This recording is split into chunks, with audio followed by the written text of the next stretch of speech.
A machine that can banish these high ones. The mysteries of this world are endless, aren't they? The fabled prodigy. I hope you can live up to what they say about you. I really do.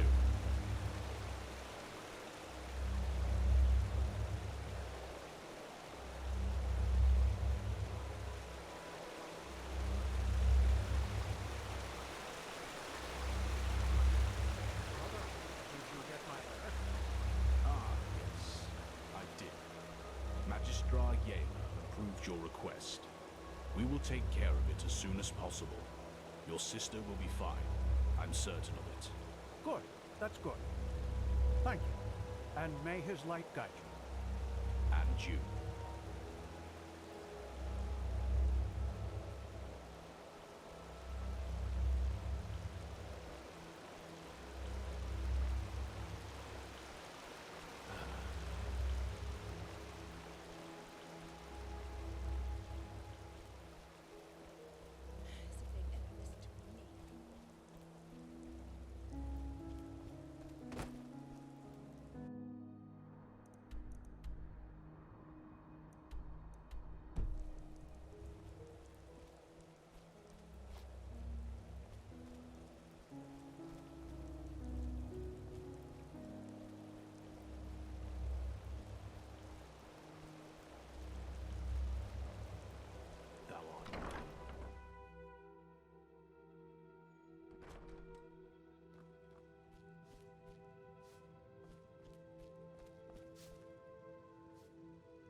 Ridiculous. We have to at least try to negotiate. You know his demands. There's no basis for negotiation. He has not seen what we have seen. The writings, the memories of the Prophet. If he just realized... My dams? My sirs? Shit. What took you so long? And where is Constantine? That's a long story.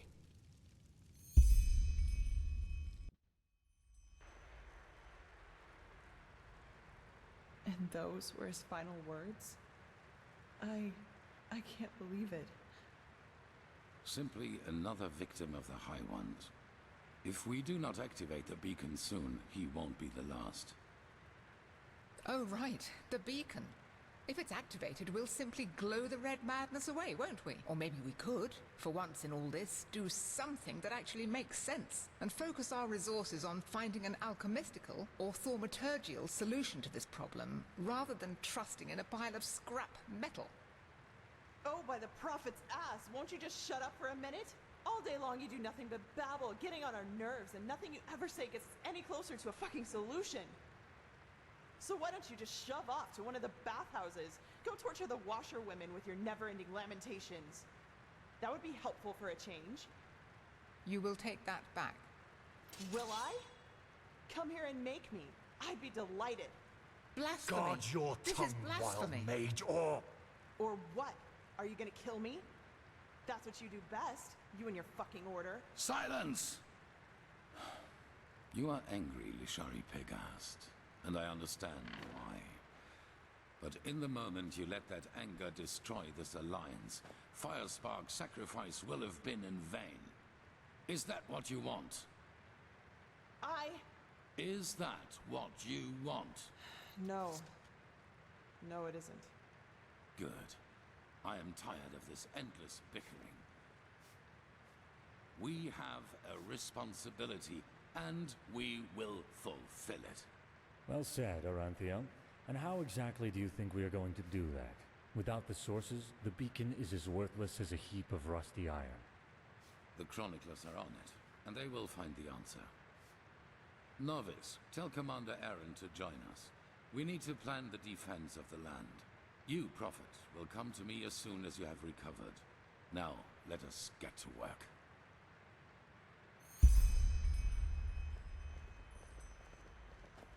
Please, Tilor, Jorik is right. A war with Nerim? This is madness. I know that it is going to be tough, but we have no choice. The beacon is all that we have. Yes, the beacon, the beacon, the beacon! We don't even know what this thing does, let alone if it will work. If you start a war only because of that damn machine, it means putting the lives of thousands at risk, only because of some vague idea. This is ludicrous, Taylor. It's entirely irrational. The man I knew would never have acted like this. Yes, because that man is dead. I've made decisions driven by fear and selfishness before, and they were always wrong. I will not let that happen again. Seriously, Natara, stop acting as if this were about reason. You're just afraid of making sacrifices for what you believe in. You always were. Sacrifices? This is about your damn pride, Taylor. Nothing else.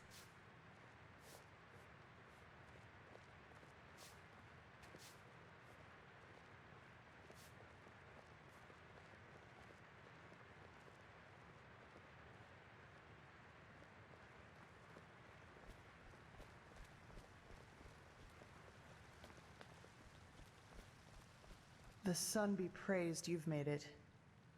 Constantine, he didn't deserve this. It's just not fair.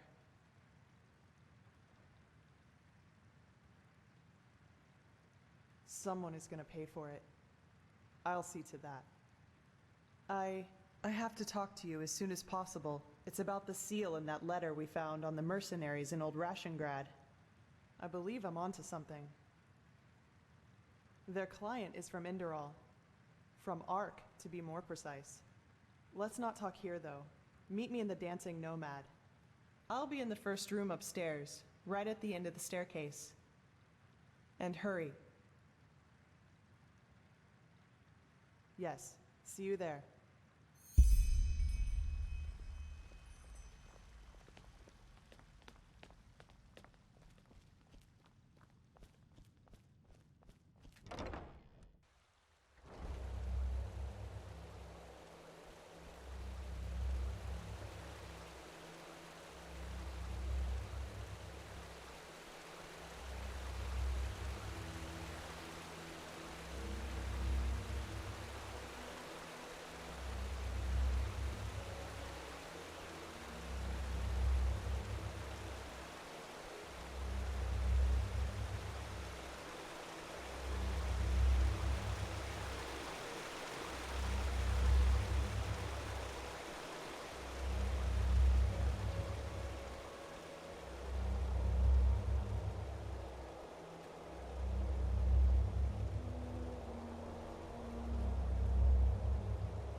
Irrelevant. This madman, Koarek. He has completely reshuffled the cards. Now we not only have to deal with the High Ones, but also with him and his fanatics. However, there's also good news. You have probably seen it already. Physically, yes.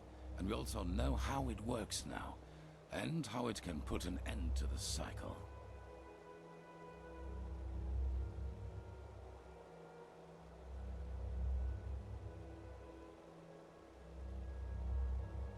It is easier than we thought. The beacon was constructed for one thing, to destroy the High Ones.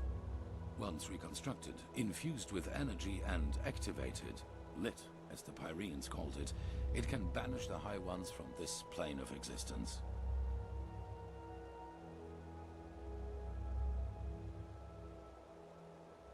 It is complicated if you try to understand how it works.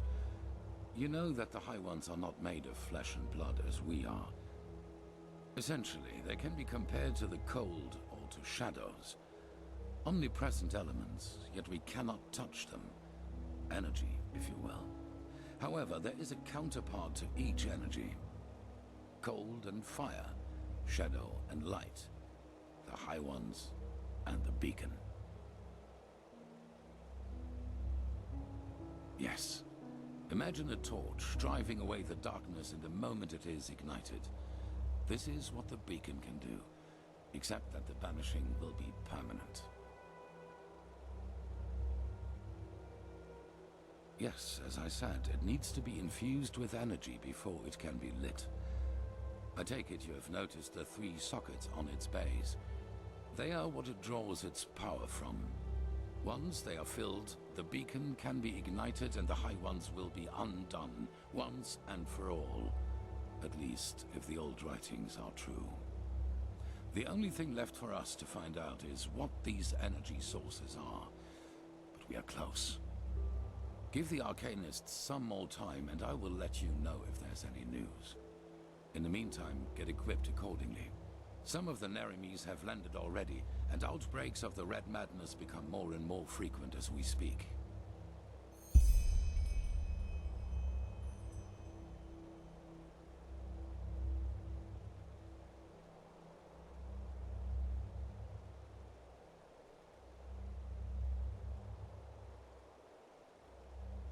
Well, it's only fair to tell you. You've always been honest to me, so I will do the same. Have you ever heard of the Night of the 1,000 Fires? Between 8,192 and 8,202, there was an underground movement in Kira called the Red Half Moon. They were brought into being by a group of intellectuals and philosophers who, under all the freedom of thought Saldrine granted them, started questioning the reign of the Golden Queen, and thus the Lightborn themselves. Saldrine saw himself as the god of knowledge, and accordingly he reigned his country. In Kira, no opinion is forbidden, which is why it is home to countless magic schools and universities, where people do nothing but discuss the reason for being all day long. An appealing thought if you hear it for the first time, but a cunning people isn't easy to reign. There have been more revolts and riots in Kira than bones in a graveyard, and the Red Half Moon was the worst of them. Correct, just as my son did. But other than him, they fought like cowards. Terror, dust crystals planted in the marketplaces, and assassinations, you name it. If they killed innocents, they blamed the Golden Queen, and if they killed her soldiers, they celebrated themselves as liberators. However, they never succeeded in putting her down, and neither did she in destroying them, which is why the court turned to the Lightborn for help. A division of the Holy Order led by me, a young keeper of barely 30 winters. None to be taken seriously. You know, not everywhere is the Order as present as here on Enderal, or as it once was on Narem. In Kira, we were ridiculed. I saw the Kiranian keepers who served the Golden Queen. A bunch of decadent gluttons who had dedicated themselves to the court's banquets rather than to the will of the gods. They were pathetic. A moon after our arrival, we received an anonymous tip on where one of the half-moon spaces was supposed to be located, in a small coastal village. As we entered it, we were greeted by the township's elders, and the villagers themselves had gathered behind them. You should have seen how they stared at us, as if we were plunderers. I should have seen by then that something was wrong.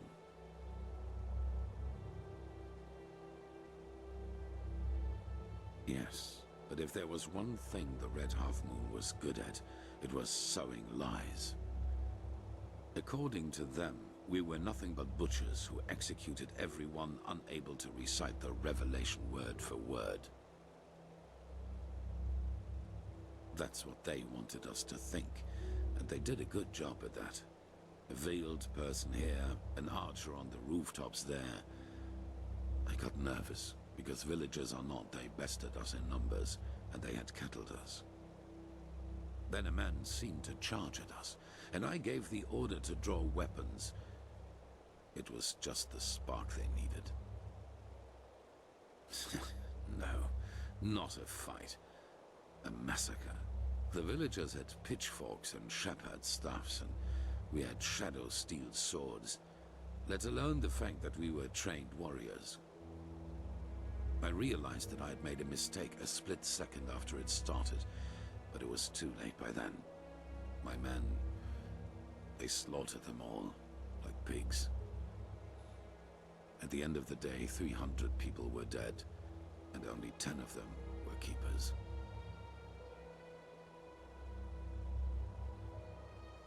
Have you ever been in a big battle? Even if my men would have stopped, the villagers were blinded with rage and panic. No. From the moment I gave the order, it was too late.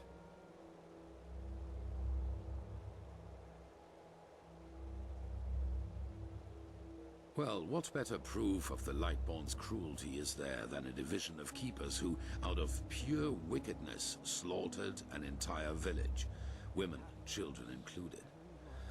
If the people had already distrusted us before that distrust had turned into hatred, and nothing could have changed that, not even the Golden Queen's heralds.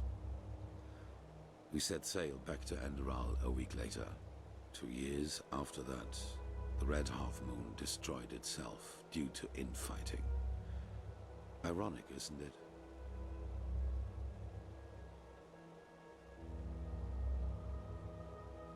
Maybe. The Lightborn and the Grandmaster back at that time showed the compassion I wouldn't grant myself. But I learned one thing, and that is that I will never again let fears about my own life influence my decisions. What happened in Kira was the consequence of my own cowardice, and my unwillingness to give my life for a just cause. That will never happen again.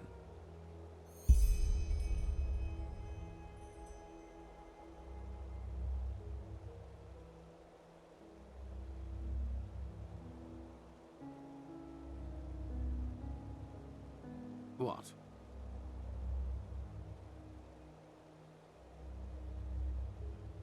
Really? That's interesting.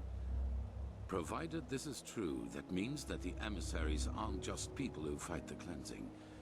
They are people who fight for it too. And that also means that whoever granted us our powers and our purpose isn't an enemy of the High Ones, but a neutral party.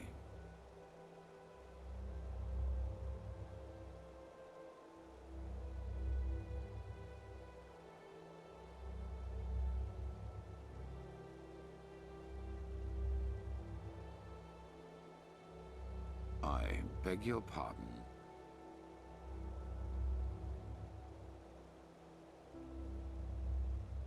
What? And the same goes for me? That's ridiculous. They wanted to deceive you, to sow discord. I saw the threat the cleansing posed before anyone else did. And without me, we would have never come that far. Something changed inside me since I fled from my prison. I feel it. And it is the same thing that made you a part of all this. Now, enough of this. Yes. Yes.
in the shackle?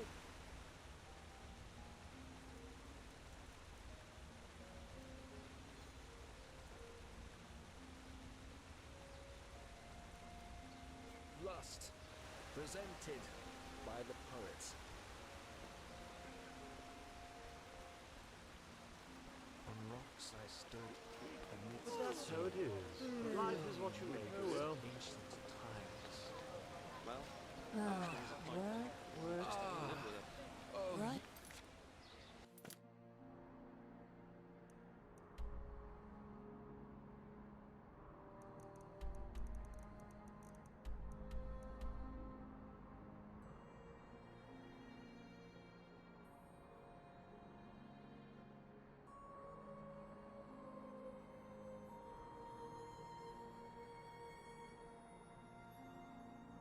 Isn't easy.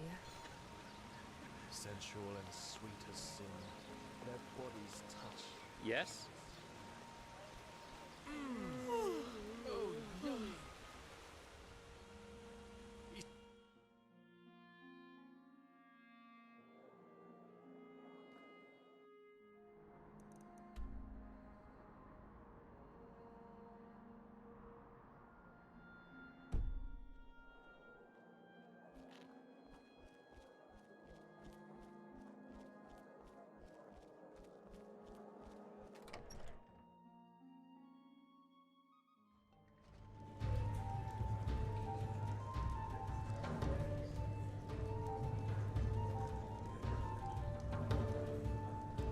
Some people just bed.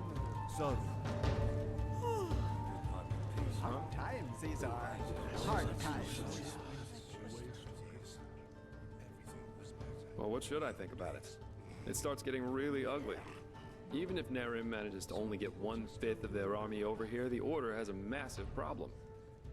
Plus, most soldiers of the city guard have never used their weapons on anything else than training dummies, while the Nerimese have been hardened by 2 decades of civil war.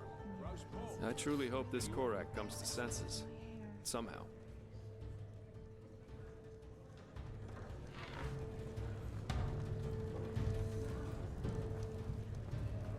Now a good pipe.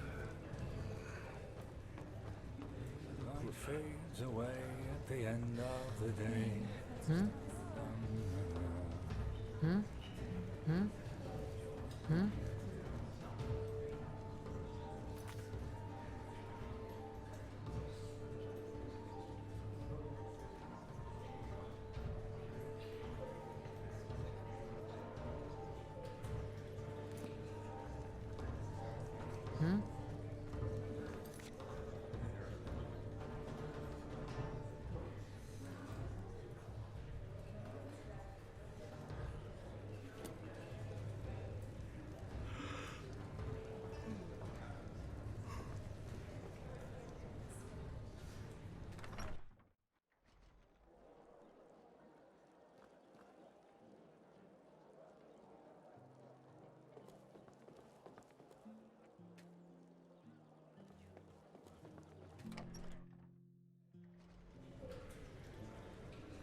Potatoes, garlic, radish. Yeah, that should be it.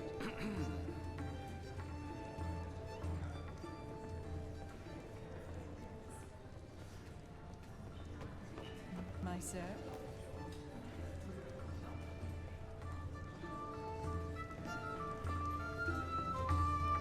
Malfash's blessings. A southerner? Yeah, she did. Bit gruff, but she's a pretty thing. What'd you ask? Did she do something wrong? Really? Maybe she's sleeping. Try again later. A southerner? Yeah. And our room's looking for you. It's good. We'll open up the room for you. And please, no shady business. We walk the righteous path in here and don't want any trouble. Move along. Speak either.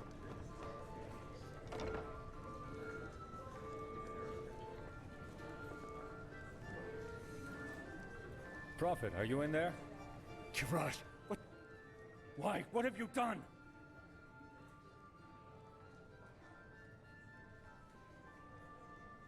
Watch your tongue, Shari. Be glad that the blood is already dry, or else you'd be nothing but a pile of bones by now. Forgive me. I just can't believe it. Anyone but Lashari? Yes, I know, Neha. But she was a good woman. We both know that we're not involved in this. So please tell me why you and Lashari wanted to meet up here? Were the two of you close?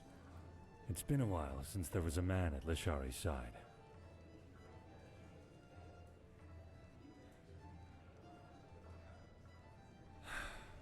So why?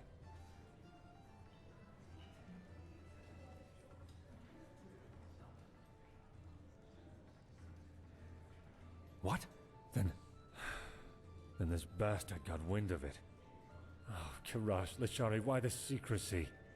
Maybe the murderer has left a clue. We have to search.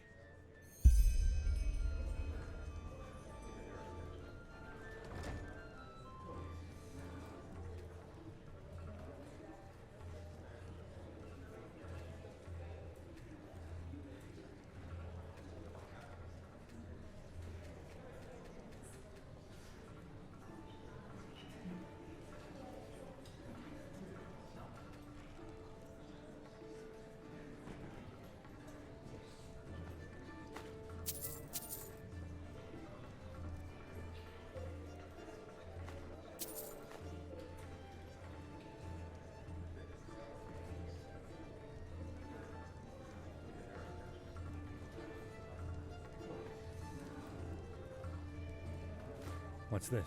Let me see. Yes! This could be our clue. No, certainly not. But come to think about it, it doesn't really help us either. There are so many dust addicts in Ark, it would take years just to count them. Oh, by the name of the sun, I will inform the Order.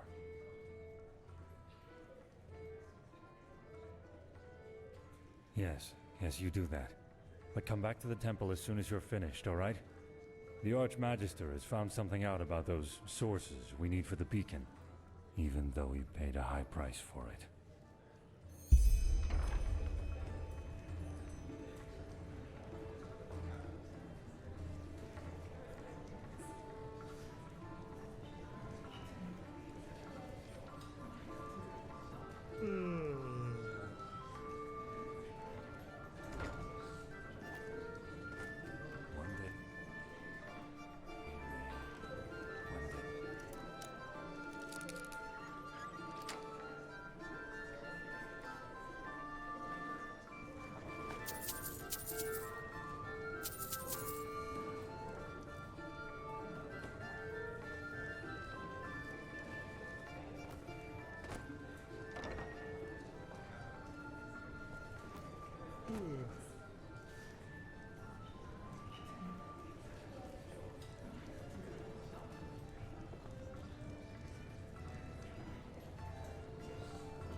She-Ra.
Yes, of course you'd say that.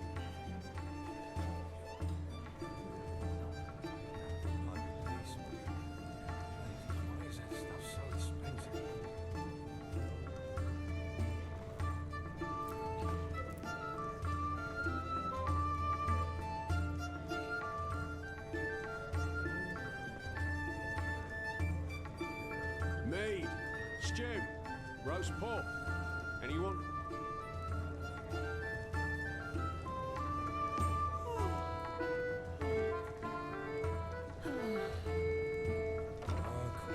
Work.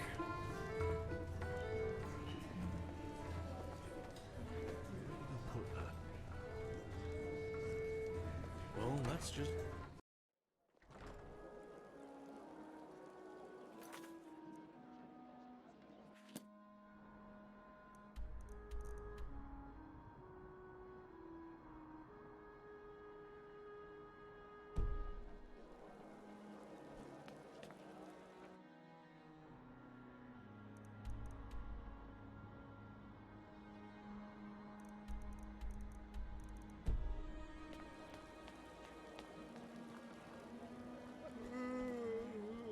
Oh well.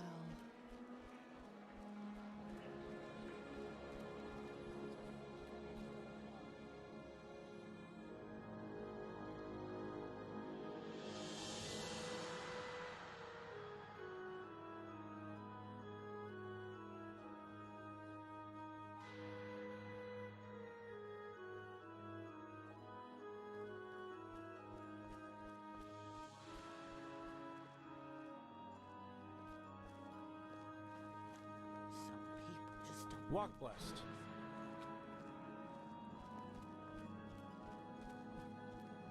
Yeah. It's not as if I didn't tell them that already.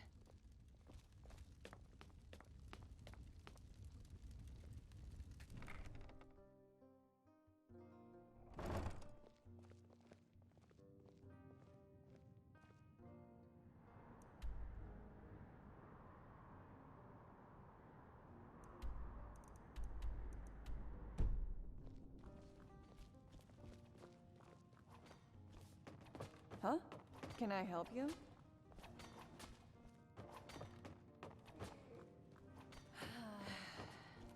We always go too easy on this gun.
As if they'd ever listen to me.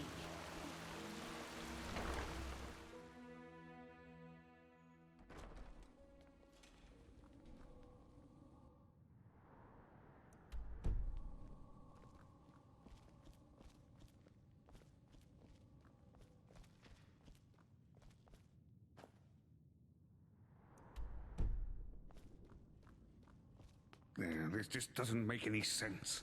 Yeah. Why can't it ever be easy?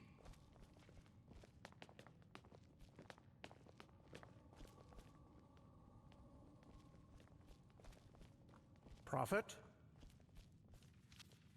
Ah, if it isn't the Prophet. What's wrong? You look troubled.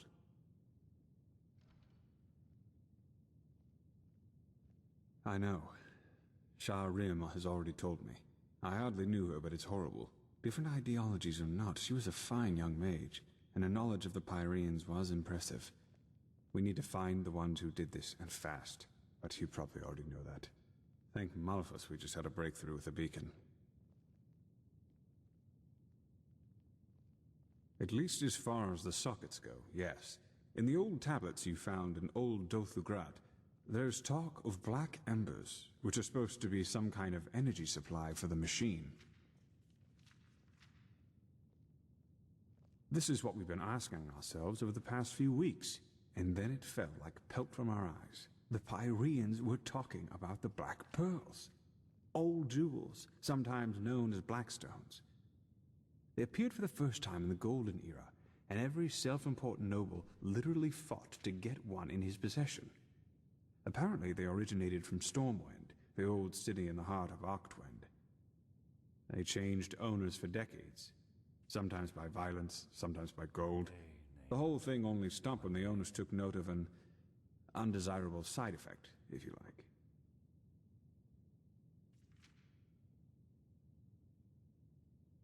Everything has a catch, and sometimes this catch is even upside down. But the stones weren't somehow enchanted, if that's what you're thinking. At least not by any known magical means. Nevertheless, all of their owners eventually shared the same fate.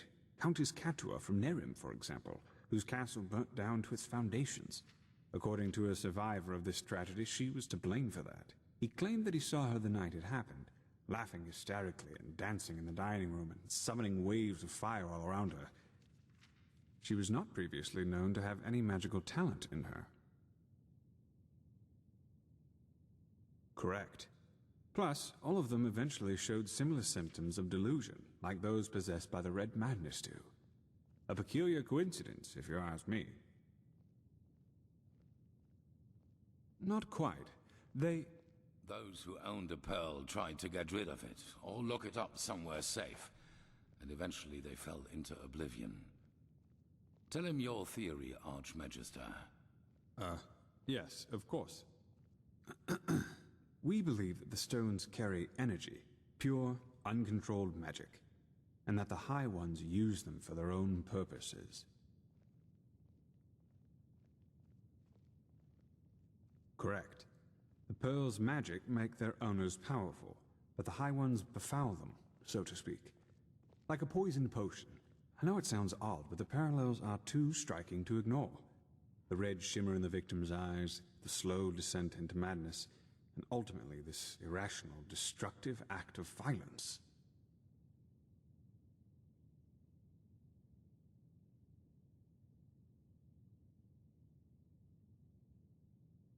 That's what we thought too, but it seems we were wrong. Maybe the High Ones never leave our planes at all, even after the cleansing. Maybe they are even part of this world, just like the tides or the elements. And the death of the gods is only what really sets them rolling, so to speak.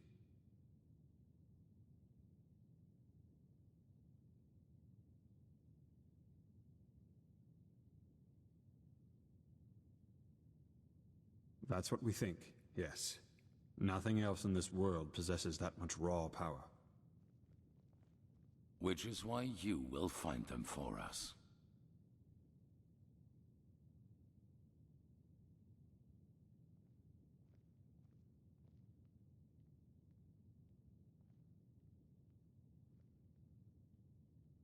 No, because we know what we are dealing with, unlike those who fell victim to the stones.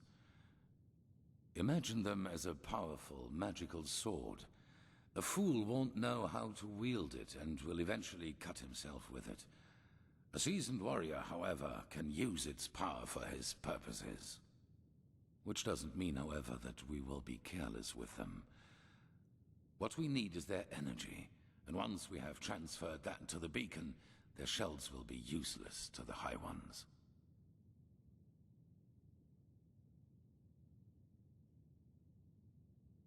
Correct. That's right. But we don't need all of them. The beacon has 3 sockets, and that is how many of the stones we will acquire. Archmagister. Is it now? I studied the history of the pearls as a young arcanist, and I think that my notes might give you some hints as to where you should start looking. Give me until tomorrow. By then I will have prepared the relevant excerpts. Just come to me whenever you have questions. And hurry. I take it you have already noticed this, but Nerimi's troops are roaming our land and building outposts, and the Red Madness is also getting worse as we speak. Now go, Prophet. The sooner we find these stones, the better. That's beyond me. Yes? Well, finding out about the Blackstones was definitely a great step forwards, but still, we're left with a myriad of questions. Sometimes I feel pathetic, to be honest, like a child asked to understand the functioning of a Starling airship. Let's hope he knows what he's doing.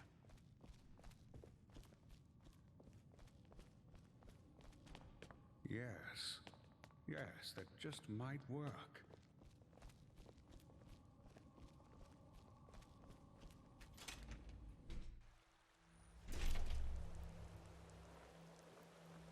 The fabled prodigy. I hope you can live up to what they say about you. I really do.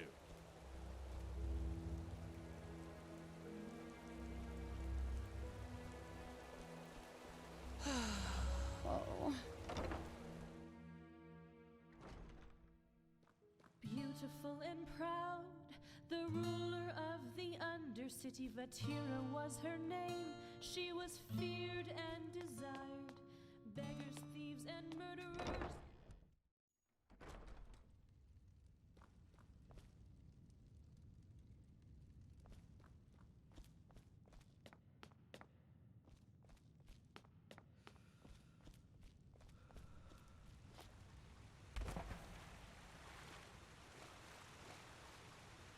Yes? Is that Ira?